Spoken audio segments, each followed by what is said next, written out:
हमारी जो पहली इकाई है इसमें जो पहली कविता है उस कविता को हम आज समझने वाले हैं। तो कविता का शीर्षक क्या है? हे मातृभूमि। कविता का शीर्षक क्या है? हे मातृभूमि। और कविता के कवि का नाम क्या है? राम प्रसाद बिस्मिल। अब राम प्रसाद बिस्मिल जी कौन थे? वो एक स्वतंत्रता सेनानी थे। कौन थे? और इस वजह से अपने देश के प्रति जो प्रेम था वो भाव उन्होंने अपने इस कविता में से जताया है। मतलब देश के लिए जो भी लोगों ने प्राण न्यौछावर किए हैं और उस वजह से उनके तन मन में अपने मातृभूमि के प्रति जो आदर है, जो प्रेम है, वो इस कविता में से राम प्रसाद बिस्मिल जी ने बताया है। प्रस्तुत कविता में जो स्वतंत्रता सेनानी राम प्रसाद बिस्मिल जी थे, इन्होंने अपने मातृभूमि के प्रति अपना प्रेम और भक्ति भाव को समर्पित किया है। देखो पहला जो पद है, पहला पद क्या है? हे मातृभूमि तेरे चरण में शीश नवाऊं, मैं भक्ति भेंट अपनी तेरे चरण में लाऊं। इसका क्या मतलब है कि हे मातृभूमि, मातृभूमि मतलब किसे कहा है? मातृभूमि अपने भारत देश को, अपनी भारत माता को कवि जी ने मातृभूमि कहा है। क्योंकि मातृभूमि किसे कहते हैं? जिस भूमि में हमारा जन्म होता है उसे हम क्या बोलते हैं? मातृभूमि। जिस भूमि में अपना जन्म हुआ है उसे मातृभूमि बोलती है। तो अपनी मातृभूमि कौन सी हुई थी? भारत माता। भारत देश अपनी मातृभूमि हुई। तो इस कविता में कवि जी कह रहे हैं कि हे मातृभूमि, मैं तुम्हारे चरणों में मेरा शीश मतलब क्या? मस्तक नवाना चाहता हूँ, झुकाना चाहता हूँ। मैं अपनी जो भक्ति भेंट है, मैं जो तुम्हारे प्रति मेरे भक्ति भाव है, मैं उसे तुम्हारे चरण में देना चाहता हूँ। मैं अपनी भक्ति भाव, अपना भक्ति, अपनी प्रेम आप तुम्हारे चरण में समर्पित करना चाहता हूँ। दूसरा पद क्या है? देखो, माथे पे तू हो चंदन, माथे पे तू चंदन। देखो कभी भी माथे पे अगर हम कुछ टीका लगाते हो तो उस पे चंदन का लेप लगाते हैं। चंदन को क्यों लगाया जाता है? देखो चंदन का भाव कैसा होता है। चंदन जब पीसा जाता है, जब उसको किसी पत्थर पे घिसा जाता है, तो देखो घिसने के बाद एक उसमें से बारीक ऐसा फूड पाउडर जिसे बोलते हैं वैसा निकलता है।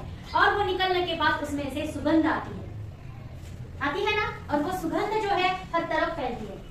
तो अपने यहाँ पे माथे पे चंदन का टीका लगाने का ये प्रथा है। हम क्या करते हैं, किसी भी अच्छे समय, अच्छे पूजा पाठ के समय माथे पे चंदन लगाते हैं। तो मैं क्या करना चाहता हूँ कि तुम्हारी जो मिट्टी है, ये जो माटी है, उसका चंदन अपने माथे पे लगाना चाहता हूँ। मतलब इस मिट्टी को, इस माटी को, कवि ने कहा है कि ये माटी मेरे लिए चंदन के समान है।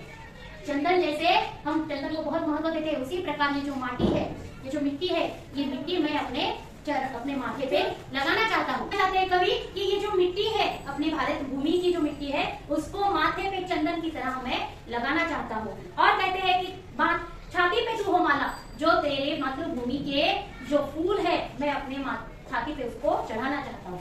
मतलब मातृभूमि के प्रेम जो है इस तरह से वो दिखाना चाहते हैं कि माथे पे तेरे मिट्टी का मैं चंदन लगाना चाहता हूँ, और मेरे जो गले में है, मैं आप क्या करना चाहता हूँ? तेरी ही माला मैं पहनना चाहता हूँ। जिह्वा पे गीत हो तेरा, तेरा ही नाम। मेरी जो जिह्वा है, जिह्वा मतलब का जीभ, उस पे मेरे जीभ पे तुम्हारा ही गाना हो। मैं भारत माँ के ही गाना गाना चाहता हूँ और तुम्हारा ही नाम मैं नित गाना चाहता हूँ। मेरे मुंह में, मेरे जबान में हमेशा तुम्हारा ही नाम होगा। तीसरा जो पद है उसमें क्या कहा है? देखो, जिससे सपूत उपजे श्री राम कृष्ण जैसे, उस धूल को मैं तेरी निज शीश पे चढ़ाऊं। क्या कहा है कि इस भूमि से राम कृष्ण जैसे सपूत मतलब क्या? सुपुत्र जन्म लिया है। ऐसी महान भूमि में जहाँ राम कृष्ण जिन्होंने इतना महान काम किया है, ऐसे सुपुत्र यहाँ पे जन्मे हुए हैं। उस धूल को मैं अपने शीश पे, शीश मतलब क्या?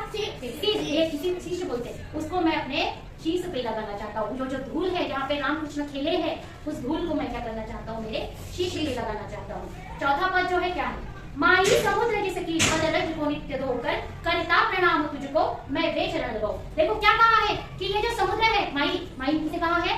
भारत माता को, मातृभूमि को कहा है कि माई किसे कहते हैं? हम अपनी माँ को कहते हैं ना। तो भारत माता को भी माँ कहा गया है। अपन कभी भारत नहीं बोलते, हम भारत माता बोलते हैं।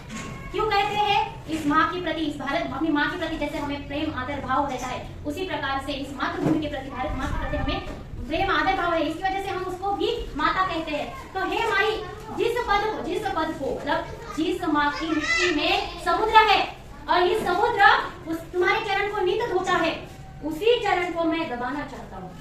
मतलब क्या? तेरी सेवा करना चाहता हूँ। तुम्हारे लिए मैं खुद को न्यौछावर करना चाहता हूँ, तुम्हारे लिए मैं जो भी काम बोले मैं करना चाहता हूँ। आगे के पद जो है 5वां, सेवा में तेरी माता मैं भेदभाव तज कर, वह पुण्य नाम तेरा प्रतिदिन सुनु सुनाऊं। देखो माता, मैं तुम्हारी सेवा करना चाहता हूँ और सेवा करने के लिए यहाँ पे जो भेदभाव है, जाति धर्म पंथ के जो भी भेदभाव है, मैं छोड़ देना चाहता हूँ। मैं वो भेदभाव नहीं, मैं भारतवासी हूँ, भारत माँ का बेटा हूँ। हर एक यहाँ पे जन्मा हुआ जो भी है वो किसी जाति ना धर्म का ना पंथ का है, वो खाली कौन है? भारतवासी है। ऐसा भेदभाव जहाँ पे हो रहा है मैं वो छोड़ देना चाहता हूँ और तेरा ही नाम मैं हर किसी को सुनाना चाहता हूँ और दूसरों की पास से भी मैं वो सुनना चाहता हूँ। मेरा पुण्य जो है वो है तेरा नाम, तेरा नाम लेकर ही मैं मेरा पुण्य कमाना चाहता हूँ। पुण्य कमाना मतलब क्या? क्यों कमाते हैं लोग पुण्य?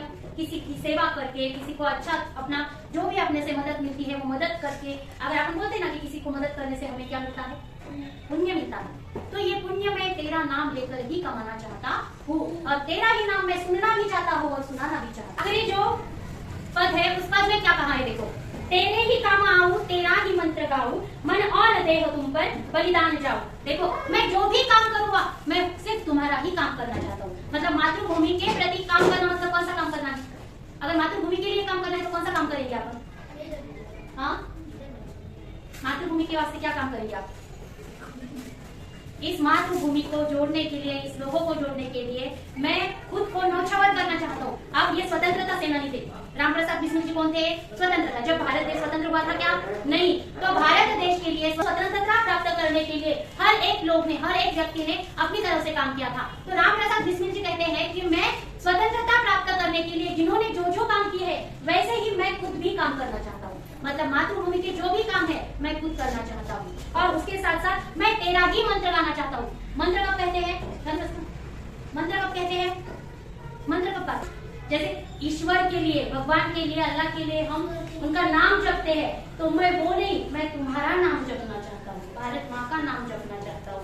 और मेरे मन और देह पर मैं बलिदान में जाऊँ, मेरा मन और देह तुम पर ही मैं बलिदान देना चाहता हूँ। मैं देश के लिए खुद का प्राण समर्पित करना चाहता हूँ, न्यौछावर करना चाहता हूँ। इस तरह से कवि रामप्रसाद बिस्मिल जी ने इस कविता में अपने मातृभूमि के प्रति जो भी काम है, अपना मातृभूमि के प्रति उनका जो प्रेम है, आदर है, भक्ति भाव है, इस कविता में से प्रस्तुत किया है। इस प्रकार से यह मातृभूमि कविता है। यह कविता आपने पढ़नी है और इसको याद करना है कि रामप्रसाद बिस्मिल जी ने इस कविता में से क्या कहा है। कोई बताना चाहेगा कि रामप्रसाद बिस्मिल जी से इस कविता में से क्या कहा है, क्या बोला है? क्या बोलो?